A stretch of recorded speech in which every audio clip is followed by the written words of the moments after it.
que pues nosotros diariamente recibimos. Nosotros aquí en SEA recibimos al año más de 10.000 psicólogos de todas las áreas de la psicología, entonces tenemos un poco más de ese alcance y visibilidad de los diferentes casos que se presentan, de las problemáticas, y hoy escogimos pues este tema que es muy interesante, las fortalezas mentales, cómo manejar el estrés y la ansiedad. Entonces, tenemos preparado para el día de hoy como tal estos temas que son muy útiles en nuestro ejercicio práctico. En una introducción, pues, para las personas que no nos conocen, que conozcan quiénes sea y dar unas cifras muy reales de cómo está actualmente la salud mental. En la charla pasada con Marian preguntábamos específicamente, bueno, ¿qué implicaciones ha tenido la pandemia frente a la salud mental? Aquí vamos a poder tocar un poquito sobre esas cifras que tenemos en la actualidad. En los conceptos claves, definir el estrés, la ansiedad de una forma muy simple. Para poder empezar a manejar el tema. Dentro de las fortalezas mentales, las estrategias basadas en evidencia, que es lo que actualmente más nos está funcionando a nosotros en nuestro ejercicio profesional. En las aplicaciones prácticas, las herramientas para la práctica clínica. Nosotros estamos muy interesados desde SEA de seguir empujando el crecimiento profesional de los psicólogos y por ello, pues, en el ítem 4 vamos a darles esas herramientas que, pues, más podrían ayudarnos a cubrir esta necesidad que tenemos actualmente. Y por último, la reflexión y cierre, pues recordar que este es un espacio en donde pues creo que al momento hay más de 60 profesionales en psicología, con una experiencia, con una trayectoria, quizás con un conocimiento que quizás otras personas no pueden tener. Entonces, la idea es que este espacio lo podamos aprovechar un montón, que podamos de pronto interactuar al final en el cierre en la caja de comentarios, en de pronto pues colocar tips que nos estén sirviendo a cada uno en nuestro ejercicio profesional. Entonces, comenzamos. Para hablar, pues queremos presentarnos. Nosotros, psicólogos especialistas asociados, somos una empresa acá en Colombia que distribuimos pruebas de evaluación psicológica desde hace más de 53 años. Nosotros tuvimos nuestra fundación en 1972, es algo que personalmente me gusta mucho contar, pero fue la primera empresa que trajo pruebas de evaluación psicológica acá en Colombia. El doctor Gonzalo Amador fue el fundador y quien se encargó como de asumir este reto de enseñarle este tema de ejercicio profesional a partir de la psicometría acá en Colombia. Hoy en día llevamos un legado en donde ya hemos tenido un posicionamiento como la empresa líder de pruebas en Colombia. En el 2022 pues cumplimos 50 años y en el 2024 está pasando algo muy bonito en Colombia y es que el Colsip a través de digámosle una línea llamada SICAPSI está certificando las pruebas de evaluación psicológica que pues podrían llegar a ser utilizadas acá en Colombia. Entonces, es un paso muy importante porque justamente convierte nuestro ejercicio aún en un proceso mucho más profesional, robusto. Y acompañado precisamente de estos elementos psicométricos que a nivel mundial la psicología en sí está teniendo y que son elementos fundamentales para su buena práctica. Entonces, de estos instrumentos, nosotros hemos pasado un listado amplio de pruebas y esperamos ya finalizando este año puedan salir por lo menos más de 8 pruebas certificadas para, pues, directamente de SICAPSI para poder ser utilizadas acá en Colombia. Em, Dentro de nuestro objetivo principal en este espacio es desarrollar estrategias prácticas y basadas en evidencia para el manejo efectivo del estrés y la ansiedad, promover tanto el bienestar personal de los psicólogos, que es muy importante, como el fortalecimiento de sus competencias en la atención de pacientes con estas dificultades, con lo que es estrés y ansiedad. Entonces vamos a empezar hablando de las cifras, cuál es la realidad o cuál es la actualidad en el mundo, ¿cierto? Y es que en los trastornos mentales el más común em, es la ansiedad y equivale al 4% de la población mundial. Eso es un número de cerca de 301 millones de personas. En el tratamiento, solo el 27,6% de quienes lo necesitan acceden al tratamiento. Eh, un poco más adelante vamos a poder ver unos factores específicos sobre Colombia, pero un poco esto del tratamiento nos habla de que realmente la psicología a nivel mundial aún sigue siendo algo o un servicio al cual es difícil acceder, ¿cierto? Porque si hacemos un cálculo de 300 millones de personas que solo el 27,6% accedan, significa que hay una población, o más de la mitad de la población por lo menos, que se está quedando sin la atención necesaria para poder tener una buena salud mental. Dentro de la población, la que mayormente está afectada son mujeres y jóvenes quienes presentan mayor riesgo. Pero aquí pasa algo interesante que quizás ustedes en su práctica han podido identificar, y es que muchas veces no aparecen en estas estadísticas los hombres. Y ahí la pregunta es, ¿por qué la población masculina no aparecen en este tipo de información? Eh, puede subir una pregunta para nosotros, y es quizás es porque no se le da la visibilidad, quizás es porque no se está informando, o realmente es que a este género no le sucede. Sería la primera pregunta que les dejaría a ustedes para más adelante. ¿Cuáles son las cifras en Colombia? En materia de salud, frente a la pandemia, se incrementó un 25% los casos de ansiedad y depresión en el mundo, es decir, en Colombia sucedió lo mismo. La ansiedad, el 4,7% de los colombianos padece trastornos relacionados con la ansiedad.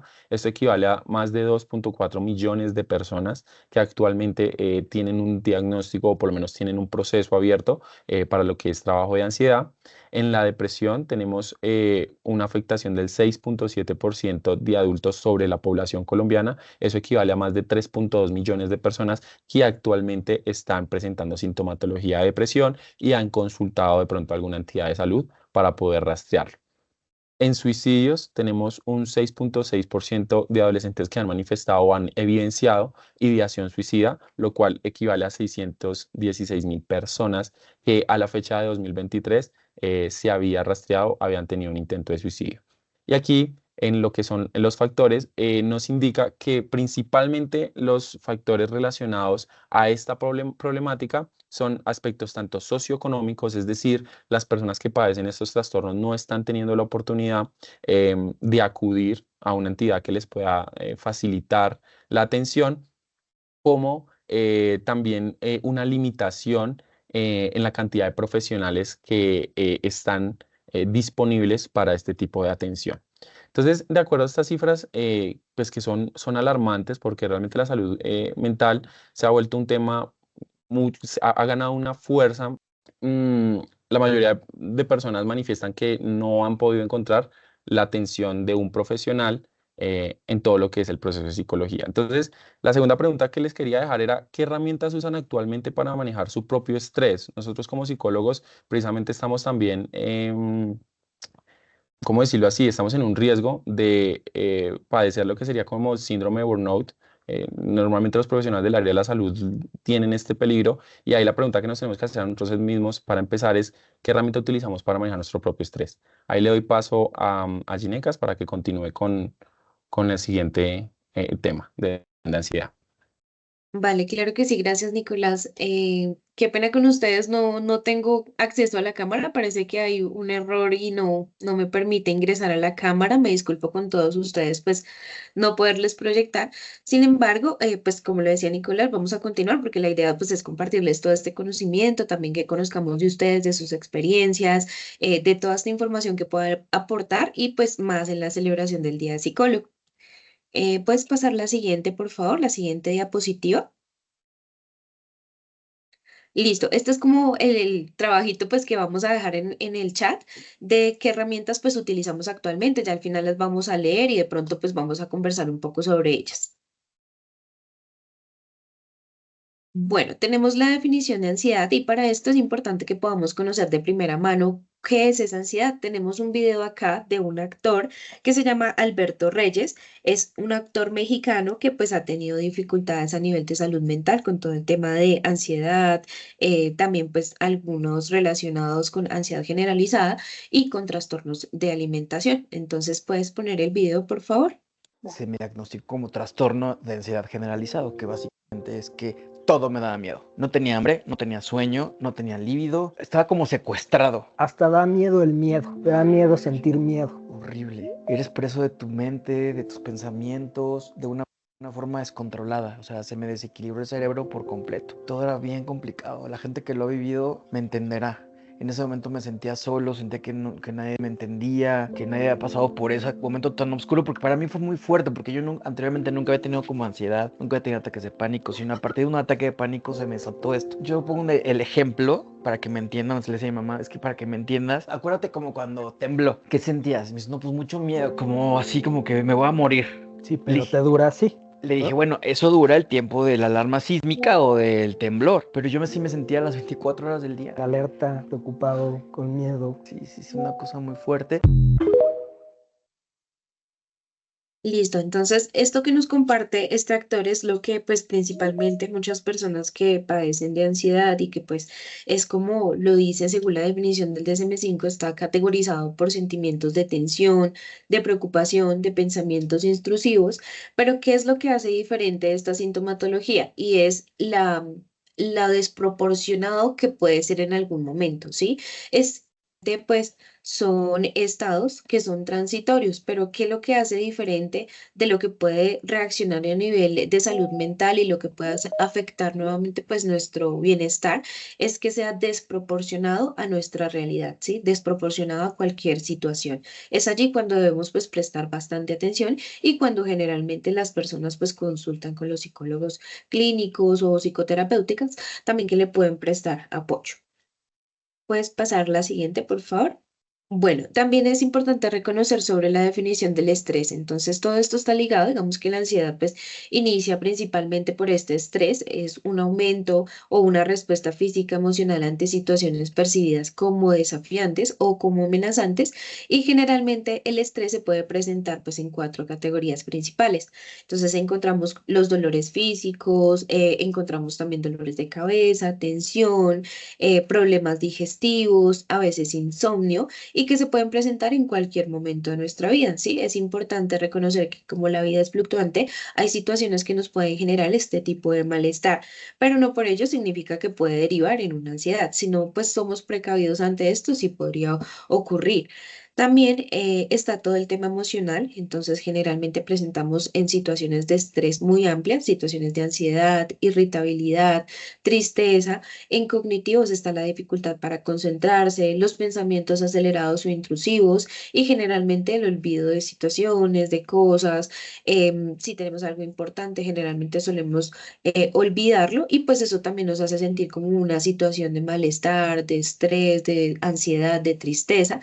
Y por otro lado está también las manifestaciones del estrés de tipo comportamental. Entonces aquí experimentamos cambios en el apetito, consumo excesivo de alcohol, de sustancias y también aislamiento social. Son conductas que generalmente no son deseadas y que van a afectar pues en gran medida todo este tema, lo que va pues derivar en una posible ansiedad o situación de estrés que no podamos controlar en cierto momento. Para ello también nos apoyamos con la psiquiatra, una psiquiatra muy reconocida a nivel internacional que es Marian Rojas. Ella pues es experta en todo este tema de salud mental, en todo el tema de neurocognitivo también. Es una persona que trabaja muy bien sobre las emociones, que conoce mucho y es muy experta en el tema. Entonces vamos a ver también en la siguiente diapositiva un video sobre lo que ella nos presenta respecto a esos tipos de estrés que pueden presentarse. Existen dos tipos de estrés, el bueno y el malo. El bueno es el que nos ayuda a hacer frente a un desafío en un momento concreto. El malo es cuando nos intoxicamos de esa incertidumbre, de esa tensión constante y no somos capaces de salir de él. Entramos en un modo alerta donde todo nuestro cuerpo, nuestro organismo, nuestra mente se ponen en marcha para hacer frente a esa amenaza y a la larga nos puede hacer ser susceptibles a enfermedades, infecciones o inflamaciones crónicas que nos deterioren la salud física y la psicológica. Adquirir sencillez de pensamiento nos ayuda a no ser víctimas de nuestros conflictos internos, nos ayuda a conectar con la verdadera esencia de las cosas y así conseguirás enfocarte en lo que realmente vale la pena.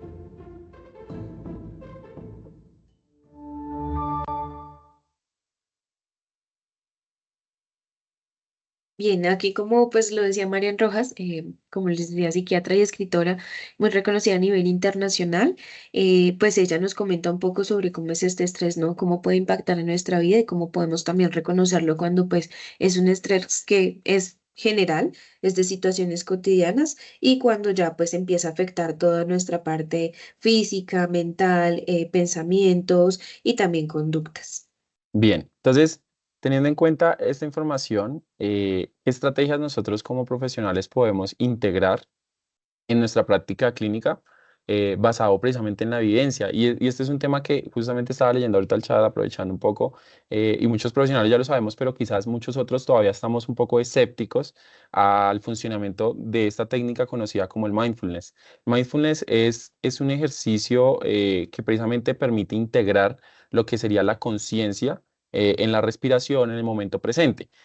Hay un ensayo clínico que se publicó en donde se puede comparar precisamente ese resultado que nos da el uso de un fármaco conocido como escitalopram, que es un antidepresivo, em, con más de 276 participantes entre utilizar este fármaco y utilizar lo que sería mindfulness por un tiempo estimado de más de 8 semanas. Dentro de los resultados es muy, muy llamativo porque nos mostraron que ambos enfoques fueron igual de efectivos para reducir los síntomas de ansiedad en adultos, los síntomas somáticos que tiene el individuo, y nos permite también darnos cuenta que el mindfulness no es inferior, ¿cierto?, a lo que podría ser un tratamiento farmacológico. Eso para nosotros es muy, muy, muy valioso, teniendo en cuenta que muchos fármacos precisamente tienen unos efectos secundarios. En muchos individuos puede presentar que el individuo va a requerir incluso un aumento de dosis o va a requerir el acompañamiento de otro tipo de fármacos. Entonces, con el mindfulness podemos mitigar eh, este aumento ¿cómo decirlo así?, de riesgos asociados al consumo de fármacos, ¿no? Dentro de lo que se encontró, podemos encontrar que el mindfulness, ¿cómo lo podemos entender? Utilizamos una metáfora muy simple y es, imaginémonos que el cerebro es como una carretera llena de autos, ¿no? Está llena de muchos carros, de muchas personas, de muchos individuos, de muchos pensamientos, llamémoslo de esa forma, pensamientos y emociones. Cuando las personas están estresadas o ansiosas, el tráfico es caótico. Es un día como, creería yo, las personas que de pronto conocen Bogotá o están acá en Bogotá, es un día en donde llueve, no hay semáforos sincronizados, todo está en el peor de los caos, y hay muchísimo, muchísimo estrés, ¿no? Entonces, los autos pasan sin control por todo lugar, hay congestión, hay accidentes, pasa de todo. Ahí es donde podríamos integrar esta técnica conocida como mindfulness, en donde lo que nos funciona, o como en este caso nos funcionaría, es como un semáforo bien sincronizado, un agente que nos permite dar paso a lo que realmente se necesita y lo que no. Entonces, ¿qué va a hacer este semáforo? Va a regular el tráfico, es decir, los pensamientos y las emociones, ayudándonos a detenernos, a observar lo que sucede y a avanzar pues con un poco más de calma. Nos permite también tomar caminos secundarios, ¿no? Si sabemos ya qué vías están congestionadas, nos va a poder dar una opción de elección frente a qué es el camino que más nos conviene para precisamente aliviar regiones del cerebro como la corteza prefrontal, responsable de la toma de decisiones y el autocontrol.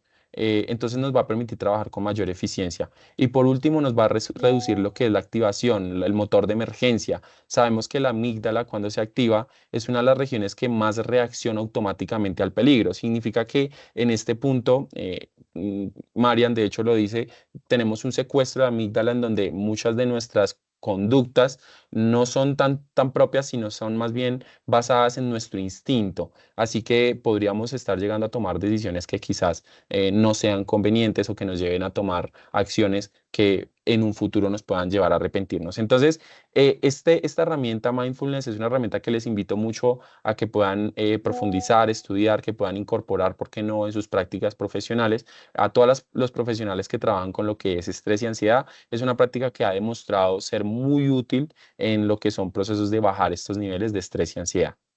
La siguiente herramienta que les proponemos es todo lo que es tema de reestructuración cognitiva. Ha mostrado y la evidencia nos ha mostrado que se evaluaron a más de 409 ensayos en donde se verificaron precisamente cuáles son los resultados que da la reestructuración cognitiva y se encontró que esta estrategia tiene un impacto positivo de moderado a grande frente a otras técnicas empleadas para reducir los niveles de ansiedad y estrés. Otras técnicas empleadas como lo que podría ser la intervención clásica o procesos también de intervención con fármacos, que son muy útiles, pero que precisamente nos permiten a nosotros como psicólogos también evaluar otras posibilidades de herramienta. Entonces, aquí hay un ejemplo muy básico, muy específico de lo que podría ser una reestructuración cognitiva, en donde nos dice, no sé, por ejemplo, tenemos una reunión y Florentina piensa, si hablo en la reunión me van a criticar. Entonces, ahí debo identificar primero cuál es ese pensamiento automático. Me criticaron por decir algo mal. de dónde nace ese pensamiento, de dónde sale ese me criticarán por decir algo mal, quizás si es mío o es de otra persona, viene de dónde, porque es lo primero que mi lenguaje personal me está diciendo.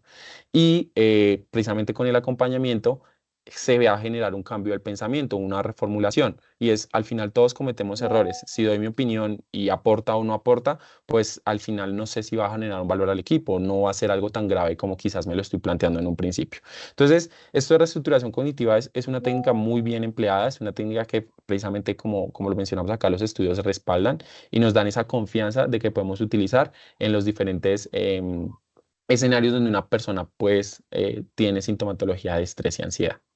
Y por último, las actividades de autocuidado, que también en el chat lo vi. Esto es crucial, creo que en todos los lugares nosotros lo vemos, pero aquí vemos con números cómo lo acompaña. Y es que en un estudio que se hizo donde participantes realizaban al menos 150 minutos de actividad moderada, se obtuvieron resultados de que se bajó los niveles de ansiedad y estrés entre un 42 y 60%. Es un porcentaje muy considerable frente pues como lo teníamos en cuenta el caso que nos mostró Ginette, en donde un individuo manifiesta que es muy difícil la vida para él por todos estos escenarios que están en su mente, que los vive como reales. Reducirlo en un 42 y 60% es un resultado más que favorable para un individuo. Entonces, las actividades de autocuidado, pues como lo sabemos, está pues el ejercicio, sea a través de actividades físicas como ir a un gimnasio, como también hobbies, que eso también es un poco de lo que hemos podido encontrar, y es que también está muy bien si a la semana, no sé, te gusta el fútbol y tienes 1 o 2 partidos de fútbol, ya estás cubriendo esos 150 minutos de actividad moderada. Si haces estiramientos, si haces yoga, si vas a un parque y caminas, si te das la posibilidad de cada vez utilizar menos de pronto el ascensor y utilizar más las escaleras. Todo esto suma frente a lo que es la actividad del cuerpo y por ende el impacto positivo que tiene frente, pues, sobre el organismo. Autocuidado también en lo que es el tema de consultar sobre salud mental, autocuidado, cuidado claramente de la alimentación, y sobre todo el autocuidado habla precisamente del conocerme a mí mismo, conocer cuáles son mis oportunidades de mejora y trabajar en ellas. Muchas gracias, Nicolás, por compartir esta información tan valiosa sobre las técnicas. También estuve leyendo como allí el chat y coincidimos efectivamente pues en todas estas herramientas que son útiles para disminuir los niveles de estrés y de ansiedad. Ahora que es importante que pues digamos que también son en cómo manejar el estrés y la ansiedad, es importante también verificar las herramientas para la práctica clínica, ¿sí? ¿Cuáles son esas herramientas? Hay muchísimos instrumentos, como quizás de pronto ya debieron verlo en la primera charla. Si no, pues igual no hay ningún inconveniente. Igual nos pueden consultar en cualquier momento para conocer cuáles son este tipo de herramientas que nos sirven para evaluar. Sí, vamos a presentar dos instrumentos principalmente que son muy útiles en en la parte clínica, pero también uno de ellos comparte muchísima información con el área forense. Entonces un instrumento que pues nos puede ser muy útil en esto y otro instrumento de intervención. Entonces, más que aprender pues cómo manejar el estrés y la ansiedad, es también aprender a identificarlo, ¿no? Mediante estos instrumentos, mediante estas herramientas, cómo pueden aprender pues a identificarlo dentro de una herramienta pues mucho más útil. Entonces vamos a empezar con el primero, que es el LSB50. Puedes pasar la siguiente diapositiva, por favor. Entonces, como les decía, vamos a ver dos. Entonces, en primer lugar está el LSB50, que es el listado de síntomas breves. Es una prueba que se aplica principalmente para adultos y es un instrumento tipo screening. Un instrumento tipo screening es un instrumento que nos sirve para hacer una primera revisión y validación de cuál es esa sintomatología, tanto a nivel mental como fisiológica y cognitiva que puede estar presentando una persona respecto a su vida diaria, ¿sí? Respecto a esta sintomatología que le genera malestar. La finalidad, pues, es identificar estos síntomas psicológicos y psicosomáticos en adultos. Y tenemos también un instrumento que es el SEM, es una herramienta de intervención, es un instrumento muy útil que se utiliza para toda, pues en general se utiliza para la parte educativa y clínica y que nos puede ayudar a trabajar la atención plena. Entonces vamos con el primer caso, pues decidimos hacerlo así como para poder de pronto identificar un poquito más cuáles son esas escalas que tiene el ESB 50. Bueno, en la mayoría de nuestras pruebas psicológicas encontramos perfiles gráficos que son estos que aparecen como lo vemos en la pantalla al lado izquierdo. Entonces, este es un perfil de resultados de un paciente que asistió a consulta porque desde hace un año está enfrentando una situación de acoso en su lugar de trabajo. Entonces, la persona expresa sentirse angustiada, con miedo constante, con dificultades para concentrarse en sus tareas diarias.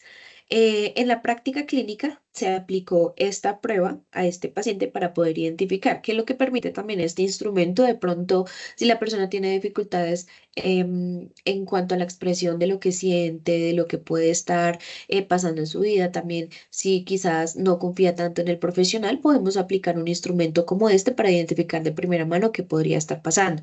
Y esto no solamente en el ámbito clínico, sino también en el ámbito forense. Esta prueba es de mucha utilidad porque nos permite identificar si la sintomatología que está presentando alguna víctima o algún victimario pues podría ser real o no, y pues con qué condición o con qué, digamos, qué característica lo busca presentar, ¿sí? Si es una persona que de pronto está simulando algún tipo de sintomatología o en su caso contrario, si es una víctima, efectivamente si es una persona que probablemente esté bastante afectada por cierta situación. Entonces aquí pues vamos a hacer un análisis rápido, ¿sí? De este perfil. En primer lugar, tenemos las escalas de validez, que es lo que encontramos pues en la parte de arriba, que es la minimización y la magnificación. Entonces, ¿a qué hace referencia en estas dos escalas? Principalmente a la minimización de síntomas, es decir, yo siento mucho menos de lo que realmente es o pues no me quiero mostrar que estoy muy mal, ¿sí? Y por el contrario está la magnificación. Entonces, en la magnificación encontramos características de que yo estoy exagerando esta sintomatología que pues estoy reportando frente al instrumento o frente al profesional. Luego de allí empezamos como a interpretar los índices generales. Entonces encontramos el índice general o global de severidad de los síntomas y encontramos pues un percentil de 97, ¿sí? Generalmente, ¿qué es lo que nos indica este percentil? Pues que hay un índice global efectivamente de presencia de sintomatología clínica, y en número de síntomas presentes encontramos que la persona pues en puntuación directa tiene una puntuación de 38, es decir, que es una persona que efectivamente de los 50 síntomas evaluados con el test presenta 38, que esto equivale a un percentil de 99, es decir, que la persona pues de los 38, de los 50 ítems en total los síntomas, está presentando 38, es decir, que nos está mandando pues una alerta. Y el índice de intensidad de síntomas está en 2,29. ¿Esto qué quiere decir? Que su sintomatología pues es bastante alta. A pesar de que hay un gran número de síntomas presentes, estos se encuentran en un nivel moderado, ¿sí? Su sintomatología clínica, tanto de la parte psicofisiológica, se está viendo afectada, pero no en un nivel tan alto, sino un nivel más bien moderado. Es decir, que allí pues hay que empezar a hacer una intervención de forma inmediata con el paciente. Luego de analizar pues cada una de estas escalas, encontramos pues ya las escalas clínicas que hacen referencia pues a cada uno de sus síntomas en específico o agrupación de síntomas que tiene el test, para lo cual pues nos da unos niveles bastante altos en lo que es ansiedad, hostilidad. También encontramos alteraciones del sueño, ¿sí? De forma general, es decir, sus niveles de sueño o su bienestar general se está viendo afectado por este tipo de situación y de estrés que le genera el acoso laboral. Y encontramos también alteraciones del sueño ampliado que están más relacionadas con sintomatología clínica de depresión, ansiedad. Como tenemos aquí pues más alta la ansiedad que la depresión, lo que quiere decir es que pues está presentando niveles de ansiedad muchísimos más altos para dormir, y pues esto ya digamos que puede pasar a un nivel psicopatológico mucho más amplio. Respecto al índice general de riesgo psicopatológico, pues encontramos esto también, que después son los índices bastante altos. Allí ya nos prende una alerta y nos indica, bueno, tenemos que hacer intervención con esta persona de manera urgente. Esta es la forma en la que generalmente interpretamos un perfil, ¿sí? En este caso el LSD-50, y como le decía, en una situación particular de acoso o de estrés que está presentando una persona en su lugar de trabajo. Aquí está pues como un poco del análisis que hicimos anteriormente, digamos que un resumen en general, alto índice global de severidad de síntomas, la cantidad de síntomas también está bastante alta y la intensidad es de tipo moderada, el riesgo psicopatológico que presenta la persona como resumen es bastante elevado y se presentan alteraciones del sueño y alteraciones del sueño ampliado, ¿no? Con manifestaciones de ansiedad y manifestaciones de hostilidad. Como lo decíamos, también es importante verificar otro tipo de instrumentos que nos pueda ayudar, pues no solamente para evaluar, sino también para intervenir, que es el SEMS. El SEM es Creciendo en Mindfulness, se llama así, como lo vimos, es una de las prácticas que se utiliza muchísimo para todo el tema de estrés, manejo de estrés y ansiedad en la vida cotidiana. Incluso también se puede utilizar como herramienta preventiva.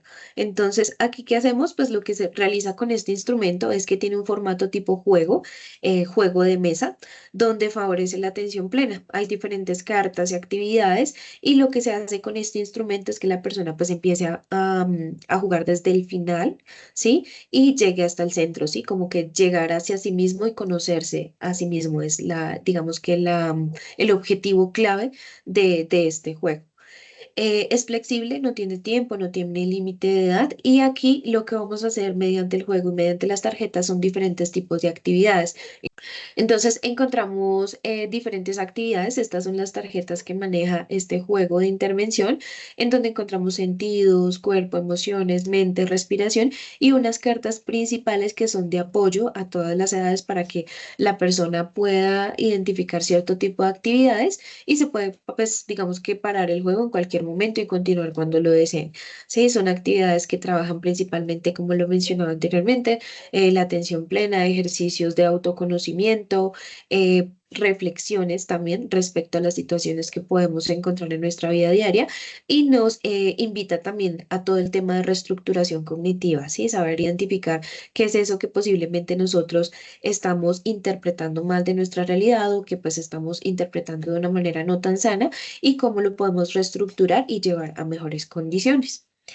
Bueno, ya para finalizar, entonces, quiero mostrarles aquí un video de Marian Rojas también, como lo decíamos. Nosotros nos apoyamos muchísimo en esta psiquiatra porque pues consideramos que es muy importante, tiene bastante conocimiento y es apropiada a nuestro tema. Listo. Estar bien con uno mismo. Estar bien con los demás Ahora en sí, una ya. sociedad, lo primero es que hace falta estar bien con uno mismo. Estar bien con uno mismo significa que tengo cierto equilibrio emocional, que sé interpretar de la mejor manera posible aquello que me sucede en el día a día. Una persona equilibrada es una persona que ha superado las heridas del pasado, vive con ilusión el futuro y sabe conectar de forma equilibrada con ese presente.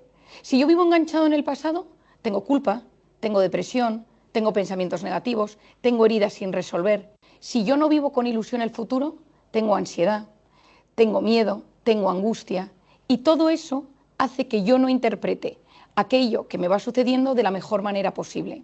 Si yo cuido mi bienestar emocional, yo conecto mejor conmigo mismo, con mis heridas, con mis historias, con mi familia, con mi pareja y con la sociedad. Y por lo tanto, contribuyo a que la sociedad funcione mejor. La psiquiatría, el mundo de la neurología y la neurociencia ha cambiado. Ya con esto finalizamos pues como tal este tema tan importante y queremos cerrar con la cifra que se les había mencionado en donde les decíamos que son muy pocas personas las que tienen acceso precisamente a esa atención psicológica, hablando del 27.6% y es justo como estas herramientas, como podemos ver, son herramientas prácticas, son herramientas basadas en la evidencia y son herramientas que nos pueden permitir a nosotros ampliar por lo menos este número para que más personas puedan acceder a lo que es la atención psicológica, la salud mental, que hoy en día es un tema que está cada vez creciendo y ganando mucha fuerza. Les agradecemos mucho pues, por participar. Abrimos el espacio para preguntas. Invitarlos primero pues, a que nos sigan en Instagram, en ASEA. Y pues que por favor pues, puedan empezar a decirnos ¿Puede la también por medio del oportunidad de chat participar, qué dudas compañero? tienen. Sí. Nico, creo que solo Luis tenemos una Fernando. pregunta. Luis Fernando, sí. Adelante. Bueno, fuera de la práctica de las caminatas largas sirve para minimizar la ansiedad y la angustia, pero para trabajar con los pacientes yo he utilizado desde hace mucho tiempo la terapia de golpe o Lazarus, que es una terapia cognitiva que ayuda mucho a superar la ansiedad y el miedo y los obstáculos a nivel mental. Gracias. Muchas gracias por la intervención. ¿Tenemos alguna otra pregunta? De pronto acá podemos revisar un poco lo que nos comentaban los participantes respecto a las técnicas que utilizaban para minimizar el estrés. Encontramos pues aquí dentro del chat, Estefanía Fajardo dice técnicas de respiración y mindfulness. Luis Fernando indica mejorar el ejercicio, hacer largas caminatas. Silvia también nos comentaba sobre la meditación, ejercicio y la musicoterapia. Aquí también nos hablaban respecto para disminuir a los niveles de ansiedad. Felisa León nos dice que fortalecimiento de habilidades socioemocionales. Estas estrategias las han implementado en los colegios precisamente para disminuir niveles de ansiedad y depresión en los estudiantes por cargas emocionales y también muchos de ellos no saben manejar situaciones de frustración en su contexto. Sí, tienes toda la razón, efectivamente.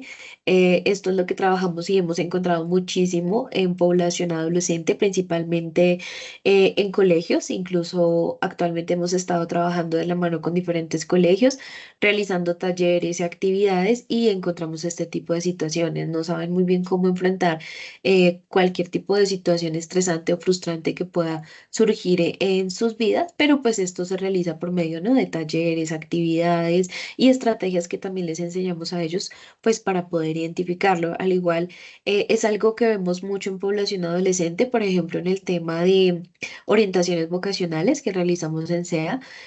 Hay mucho adolescente que, por ejemplo, tiene baja autoestima. Listo. Recuerden, por favor, escanear el código QR para la asistencia a esta charla. Vale, muchísimas gracias a todos. Nico, Jenny, muchas gracias por esta intervención. Nos seguimos viendo a todos nuestros asistentes en la siguiente masterclass que inicia ahorita a las 11. Recuerde que son diferentes links de conexión. Todos los encuentran en las historias de Instagram. Tenemos el link de una para que ingresen ya al Teams, ya para que no hagan preinscripción. Pero sí es importante que al finalizar cada charla tomen captura del código QR para el certificado y para las premiaciones que vamos a hacer al final del día. ¿Listo? Muchísimas gracias a todos y nos vemos entonces en la siguiente ponencia a las 11 con nuestra siguiente invitada. Muchas gracias. Gracias a todos. Una consulta, ¿cómo nos unimos a las siguientes charlas? Porque no estamos en las mismas. Tranquila. A todos les llegó un link por WhatsApp. Este link los lleva al link de la biografía. Ahí están asignadas los ingresos a Teams de acuerdo a la hora. Entonces dice 9 de la mañana, 10 de la mañana, 11 de la mañana. Solamente es que le den clic ahí y ya ingresan al Teams. Ingresan a sala de espera mientras iniciamos con nuestra siguiente invitada a las 11. ¿Listo? Ah, ok, gracias. Yo no lo tengo, pero ya le voy a pedir a alguien aquí desea que me lo comparta. Muy formales. Gracias a todos. Buen día. Pues ya lo colocamos en el chat para que también lo tengan ahí todos ya al alcance. Ah, gracias, gracias. Sí, aquí está en el chat, ya pueden ingresar desde aquí. Gracias, hasta luego.